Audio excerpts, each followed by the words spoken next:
Baik, selanjutnya kita teruskan ke Bu Ilonata. Waktu dan tempat Ibu.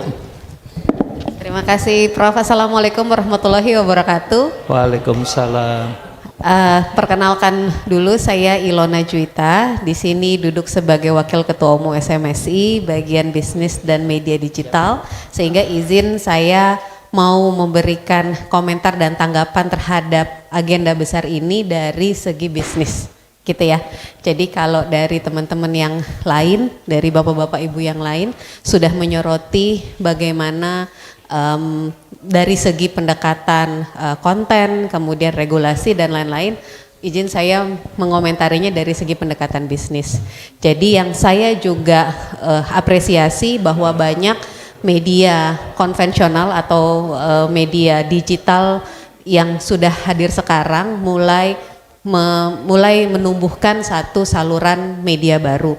Apakah itu dalam bentuk podcast, kemudian ataukah dalam bentuk podcast yang kemudian disalurkan di berbagai media sosial, apakah itu dalam bentuk apakah dalam channel YouTube, TikTok dan lain-lain. Itu saya sangat apresiasi sekali. Ada yang sudah tumbuh besar dan bisa menghadirkan pundi-pundi revenue untuk produksi dan operasional medianya, masih ada yang sedang membangun, gitu ya. Makanya saya juga apresiasi Pak Firdaus mendorong 4 rangkaian diskusi ini juga sebenarnya untuk memberikan pencerahan kepada teman-teman SMSI supaya kita tidak bergerak di media digital saja, gitu ya. Bahwa kita juga harus menumbuhkan saluran media baru ini. Nah, hanya saja catatan saya, teman-teman ketika sudah mulai membangun media baru, misalnya salah satunya menggunakan saluran YouTube, gitu ya. Kita masih didominasi oleh kepentingan traffic, ya, di mana traffic akan menjadi satu bentuk transaksi utama sejauh mana AdSense-nya bisa naik, sejauh mana AdSense-nya bisa mendatangkan revenue yang berlipat. Di satu sisi saya juga di perusahaan saya sebagai Google Certified Publishing Partner, sehari-hari kami ngomonginnya traffic, gitu ya. Tapi dengan kondisi sekarang, terutama untuk teman-teman media yang mengelola media online, kita harus bergerak dari satu bentuk transaksi itu. Kenapa? Dengan hadirnya platform AI segala macam ya, kehadiran zero click itu signifikan ya, bahwa traffic itu tidak mau tergerus, sehingga kita tidak lagi bisa mengandalkan satu bentuk transaksi itu. Nah, dengan begitu, ketika teman-teman mulai membangun media baru yang terutama masih mencoba untuk tumbuh dari segi traffic, follower dan lain-lain, gitu ya, juga harus mulai dipikirkan adakah bentuk transaksi lain yang tidak di-drive, yang tidak didorong oleh traffic, gitu. Jadi kalau yang sekarang sudah mulai terbentuk brandnya, gitu ya, sudah mulai bisa membangun satu bentuk bisnis baru secara native. Ya, native itu dalam artian apakah para pengiklan diajak kolaborasi langsung dalam ranah konten, gitu ya, atau dalam kehadiran produk-produk mereka ya dalam produksi konten podcast ataupun video yang hadir di berbagai saluran. Ya, itu sebenarnya masih cukup konvensional. Satu, kita mengandalkan iklan AdSense. Yang kedua, kita mengandalkan native endorsement ya, native involvement product advertiser. Adakah cara-cara yang lain? Sebenarnya ada teman-teman, tapi memang eksplorasi kita harus lebih ya. Salah satu caranya ada yang disebut sebagai audio commerce.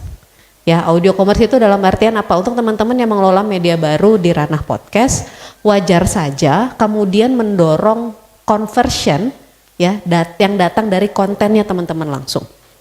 Salah satunya ya, ketika kita memang ngomongin satu topik gitu, kita mendorong ada subtopik yang bisa mendorong user kita untuk melakukan klik, kemudian dilarikan ke sebuah website afiliasi dan akhirnya terjadi transaksi di sana. Itu salah satunya. Atau salah duanya, dalam kontennya kita post sebuah QR code misalnya. Ya, QR code-nya itu kalau di snap dilarikan ke Tokopedia, dilarikan ke Shopee, balik lagi kemudian itu larinya jadi sebuah afiliasi. Itu salah satu bentuknya, audio commerce, ya.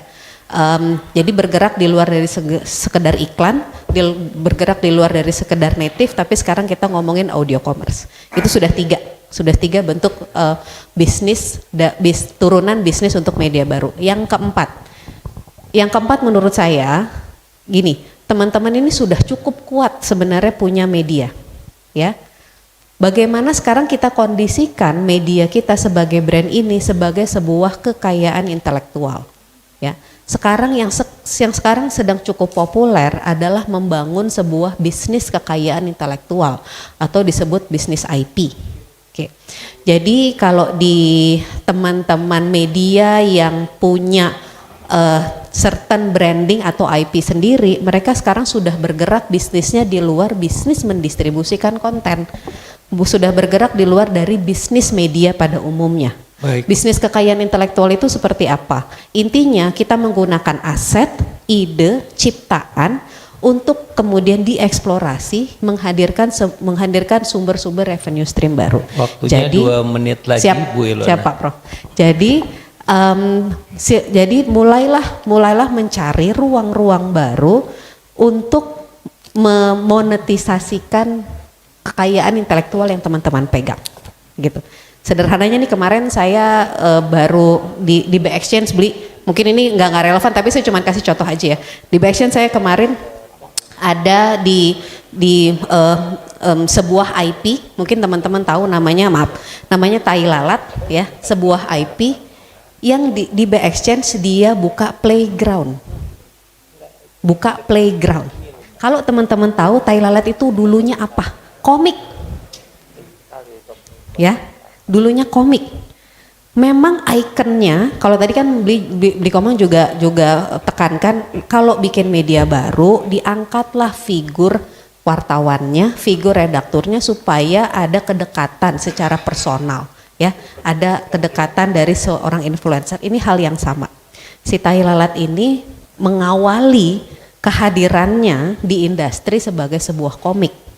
Tapi kalau sekarang teman-teman lihat, kekayaan bisnis intelektual yang dia bangun tidak sekedar dari jualan komik, tapi juga buka kafe, ya, kemudian mulai produksi film,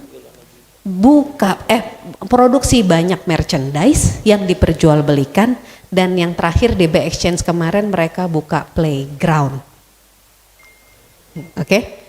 Jadi itu yang saya titipin teman-teman, coba mulai berpikir lagi ketika kita juga punya brand yang cukup kuat, pastikan kita punya hak kekayaan intelektualnya dan kita eksplorasi bisnis-bisnis yang terkait terhadap kekayaan intelektual itu. Gitu, terima kasih. Baik, banyak terima Prof. kasih. Tepuk tangan buat Bu Ilona Juwita. Beliau adalah Wakil Ketua Umum SMSI. Ya Pak Ketum ya? Perempuan 2 orang ya, dan beliau yang expert di Google.